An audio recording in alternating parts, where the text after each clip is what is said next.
hello everyone. I'm Benjamin Bochen. I'm a postdoc at Durham University. And first, I wanted to thank the organizer to give me the opportunity to present my work. So today we'll talk about a multi-program mass model of Galaxy cluster, or in particular the application to ABLAS 1063, which is a cluster in which I tested this method. And if you want to have more detail about it, it's actually spread onto 3 papers. So one was published a year ago and 2 other papers that appear on the archive this month. So we'll start my talk by giving you some reminder of Galaxy cluster, the different mass probe that I use, then briefly the method, and then some qualitative results on that cluster.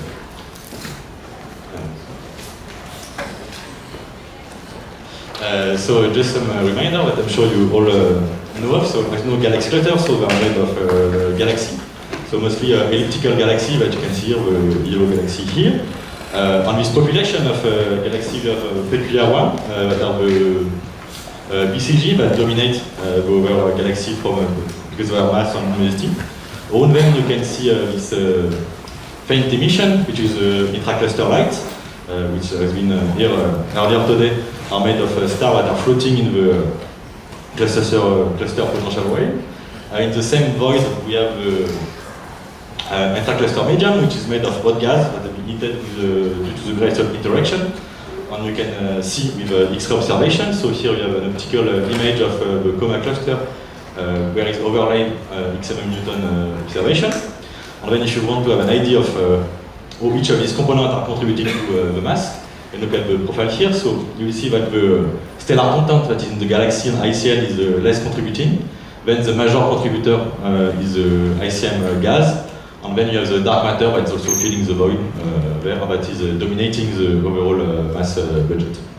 And so to constrain the mass, we can look at the different probes. So the first probe that I use for the total mass is the gravitational lensing, in particular strong gravitational lensing. So the idea of that is that the light will be bent around the galaxy cluster, and instead of seeing a source through the angle beta, you will see it through the angle theta. Both of these angles are linked with the third one, the deflection angle alpha here, through the lens equation that you can see here, with the distance from the lens to source and source to observe. And what you are interested into is the multiple images phenomenon, so it refers to when you have more than one image of the same object, so here in that case 4. And in that case, if you look at the equation, that means that you have more than one solution theta for a single beta. So instead of having just one equation, you have a system of equations that when you can invert to obtain the deflection angle. And actually, this deflection angle is linked to the lensing potential phi through its gradient. And the lensing potential phi is just the Newtonian potential integrated along the null site, which gives you a probe on the total mass. Then you can also have over a mass probe on the different element of the cluster. So for the ICM, it's easy, you can just look at the X-ray surface brightness. So actually it's made of 2 components you want to have. You have the cooling function that basically encapsulates the plasma emission model. You need some information like the temperature and metallicity of the gas to be able to define it. And then it's linked with the emission measure, which is basically your probe of the gas density, and it is the electron density. The square of the electron density integrated along the line of sight. So it allows you to probe the gas density. And then for the cluster number, we have other mass probe that we can use. So we can look at the emission and do some LCD fitting to obtain the stellar mass, so demanding some also photometry and spectroscopy. But we can also look at the stellar kinematic by basically looking at the broadening of their spectra. And actually, the stellar kinematic are a probe for the cluster member of their total mass. Or for example, if you look at the stellar kinematic of the ICL, it will be probe on the overall cluster mass. And here you have the equation of so the broadening. So here the dispersion of the star that actually linked to the light distribution, but here is just the weight of the function and then the mass. And so what is nice when you combine all these different points, that actually you can disentangle every component. So the idea is that if you are constraining each baronic contributor, and then constraining the total mass by modeling both these separately, then when you model the total mass, you will be able to obtain the dark matter content, and then disentangle every mass component. In addition to making you able to have a more complex model. These different constraints are also completing each other. So in particular, if you are interested in the measuring the profile of the cluster up to the core, you don't have strong lensing observation usually, because mostly of the BCG that don't allow you to see some multiple images. And in case even if there is some multiple images, they tend to be demagnified in the central part, so they are hard to see. And in that case, using the stellar kinematic of the BCG allow you to constrain the inner core of the cluster profile, where you expect to have some discrepancy between the cold dark matter model with, for example, the self-interacting dark matter that postulate the presence of a core over there. And in addition, one of the issue of the strong lensing is the scale of the multiple images constraint. So, for example, here you have on the θ1, θ2, and θ3 multiple image system in that cluster. And you can see that the scale is way wider than the cluster members, so you can't constrain them individually with strong lensing. You can only constrain the population. And by adding this other measurement, like the stellar kinematic or the stellar mass, you can improve your model of the cluster member, and then only use the strong lensing to weight this more accurate model of the cluster member population.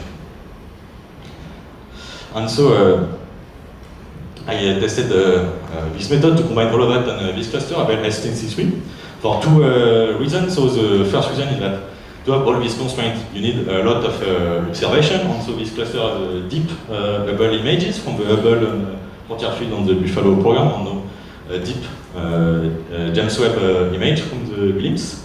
You have also a full coverage of its core with Muse, so it's a wide rectangle that you can see here, that allow you to get the stellar kinematic of the cluster member inside, but also the BCG on the brighter part of the ICL. You have also deep X-ray observation with Chandra, so you can see the green contour over there.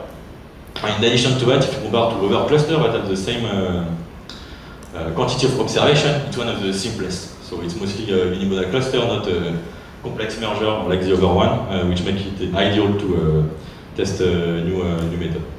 And so the idea of this multiple mass model, so it's when you will define it, you will define different categories, as you can see, where you will model each component.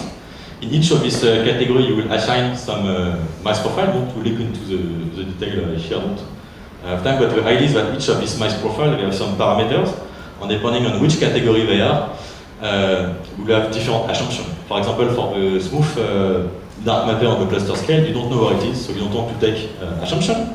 But for example, for the cluster member, you want that their mass distribution will be at the same position where you see the optical emission of the cluster member, for example. And then when you constrain that, so in my model, I have 4 different likelihoods that you can see here. And depending on the mass profile, which category they are, the likelihood won't be sensitive to them. So for example, when you constrain the total mass, for example, with the strong lensing likelihood, it's sensitive to all mass profile, because in the total mass, you can see it's shared over there. But for example, for the X-ray likelihood, it's only the intracluster medium will have an effect on it, so you only see it here. And then over likelihood, I have the cluster member 1, one of the BCG kinematic, that also include over mass profile that are in the central part of the cluster. And then you optimize on the product of this 4 likelihood to obtain your mass model. And then you here are the reproduction of the constraint. I didn't include the strong lensing constraint, but I have the same result of over parametric mass model over there, and then they are over constraint that are here, so you can see the reproduction of the gas. Here is the model, the data, and the result, so proceed quite well. Here is the BCG on ICL, so I extract the kinematic data into elliptical annually, but the model that I use by itself is 2D, it's just a question of the extraction. And you can see here the result. In particular, you're interested at the purple curve over there, that include the 4 likelihood.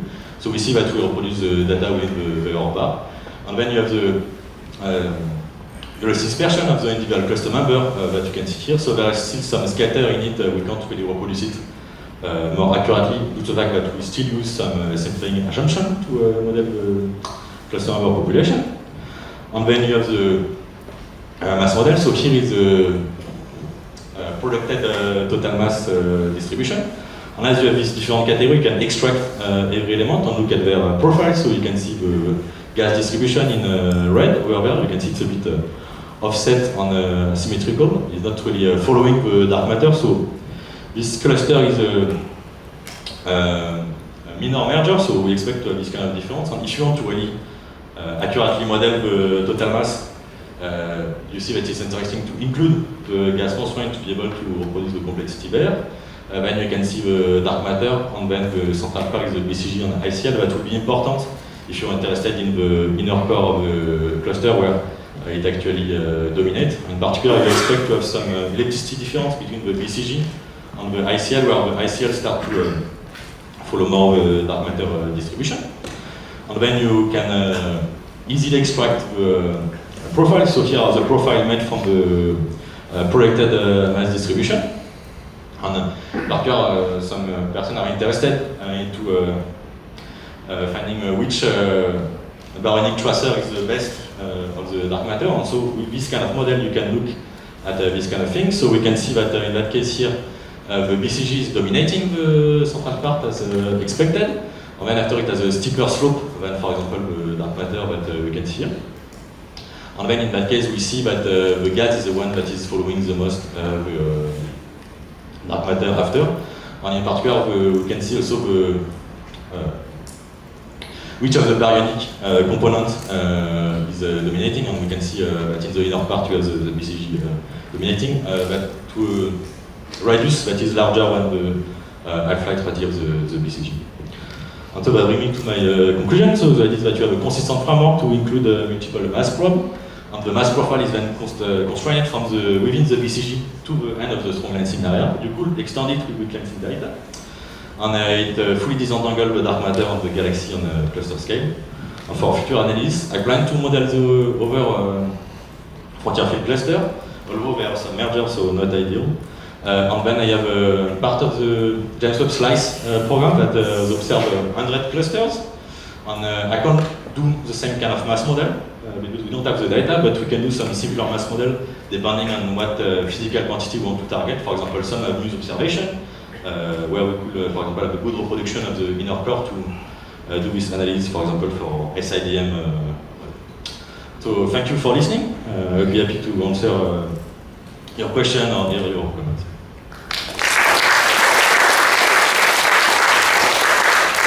Questions for Dominic?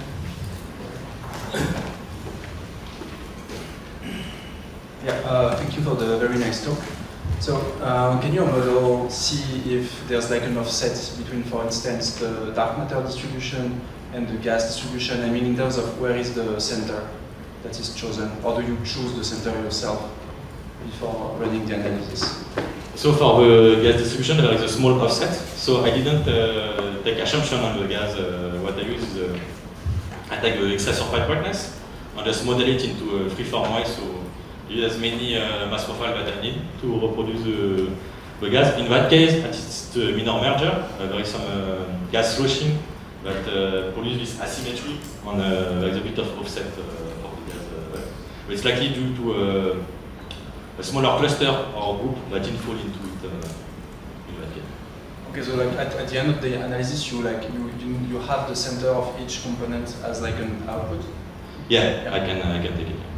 Thanks. Yeah, hi. Yeah, I think that's the same analysis that I showed yesterday on this cluster. And when I did it, what I found, so the merging, you can see it coming on the weak lensing profile. If you compare, so I basically did the same thing, and after I compare the profiles that I obtained with the combination of the strong lensing and weak lensing. And if you look at this comparison, you see that in the center, they all agree, because in the center the cluster is quite relaxed, while in the outer, slightly in the, let's say, middle outer part, you see that the weak lensing have a drop. And I think it's because of this merging part that you see in the X-ray.